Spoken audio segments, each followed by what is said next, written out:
حضرت علی رضی اللہ عنہ نے ارشاد فرمایا کہ نبی صاحب نے ارشاد فرمایا اطیب الریح ریح فی الارض الہند، کہ سب سے اچھی خوشبو سرزمین ہند کی ہے۔ یہ حاکم کی روایت ہے۔ علامہ اقبال نے اسی کو کہا تھا، میر عرب کو آئی ٹھنڈی ہوا جہاں سے، میرا وطن وہی ہے، میرا وطن وہی ہے۔ یعنی نبی علیہ السلام نے ارشاد فرمایا کہ مجھے اس طرف سے ٹھنڈی ہوا آتی ہے۔ تو آقا صلی اللہ علیہ وسلم کا یہ فرمانا کوئی بشارت رکھتا ہے۔ چنانچہ اگر سعودی عرب کے مشرق میں دیکھیں نا تو 4 ملک بنتے ہیں۔ ایک تو ہندوستان بنتا ہے، مگر اس میں تو چونکہ ہندوؤں کی اکثریت ہے، سکھوں کی اکثریت ہے، مسلمان اگرچہ 20 کروڑ ہیں مگر وہ ان میں تحلیل ہو جاتے ہیں، پتہ ہی نہیں چلتا کہ مسلمان ہیں یا نہیں۔ ہر معاملہ وہاں ہندوؤں کے ہاتھ میں ہے، تو ہندوستان تو آپ ایک طرف کر دیں۔ پھر اس کے بعد دوسرا ملک ہے ایران۔ ایران میں شیعوں نے ایسا قبضہ کیا ہوا ہے کہ وہ شیعت کے اندر لپٹے ہوئے ہیں، لہذا وہ بھی آؤٹ آف کویسچن ہو گیا۔ اب باقی 2 ملک رہ جاتے ہیں، ایک پاکستان اور ایک افغانستان۔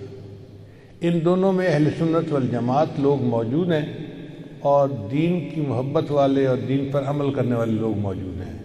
تو اس کا مطلب یہ ہوا کہ نبی علیہ السلام کو جو ٹھنڈی ہوا آپ نے فرمایا کہ مجھے ٹھنڈی ہوا آ رہی ہے، وہ پاکستان اور افغانستان اس علاقے سے آ رہی تھی۔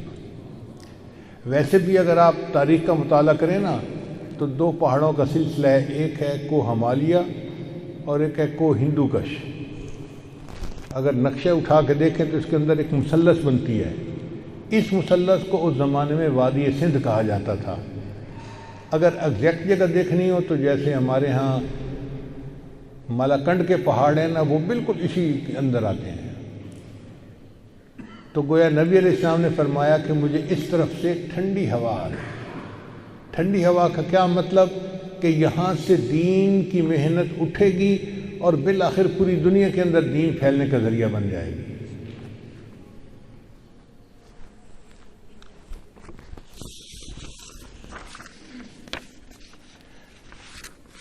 چنانچہ امام ربانی حضرت مجدد ثانی رحمۃ اللہ علیہ اسی علاقے میں تھے، دارالعلوم دیوبند جیسی دینی درسگاہیں اسی علاقے میں، حضرت شیخ الہند رحمۃ اللہ جیسی شخصیت اسی علاقے میں، اسی علاقے میں تحریک خلافت اٹھی اور اسی علاقے میں تحریک ریشمی رومال بھی اٹھی۔ چنانچہ ابن ماجہ کی روایت ہے، نبی صاحب نے ارشاد فرمایا یخرج ناس من المشرق فیوطئون للمہدی، کہ مشرق سے لوگ نکلیں گے جو امام مہدی کی راہ کو ہموار کریں گے۔ اب سعودی عرب کے مشرق میں تو ہمارا ملک بنتا ہے، اس کا مطلب یہ کہ جس کو ہم وادی سندھ کہتے تھے نا پرانا، وہاں سے لوگ اٹھیں گے۔ یہ پاکستان اور افغانستان کے درمیان کا ایک علاقہ بنتا ہے۔ اللہ ایمان والوں کو یہاں سے اٹھائیں گے اور پھر وہ امام مہدی کے آنے کی راہ ہموار کریں گے۔ بیت المقدس 3 مرتبہ فتح ہوا۔ ایک مرتبہ عربوں نے فتح کیا حضرت عمر رضی اللہ عنہ کے زمانے میں بغیر لڑائی کے، کافروں نے چابیاں ہی حوالے کر دی تھیں۔ دوسری فتح پھر کردستان کا ایک نوجوان تھا جس کا نام تھا صلاح الدین ایوبی، اس نے صلیبی جنگیں لڑی اور کافروں سے بیت المقدس کو فتح کروا لیا۔ اب تیسری مرتبہ وہ پھر فتح ہوگا اور ہمارا یہ گمان ہے کہ اللہ تعالیٰ یہ اعزاز پاکستان کے لوگوں کو عطا فرمائیں گے انشاءاللہ۔ اس ملک کو اللہ نے بنوایا ہی اس لیے ہے کہ اس ملک سے اللہ تعالیٰ نے ایسی فوج اٹھانی ہے، ایسے لوگ اٹھانے ہیں کہ جو دین کے لیے اٹھیں گے اور امام مہدی کی راہ کو ہموار کر دیں گے، ان کے لشکر کے فوجی بنیں گے۔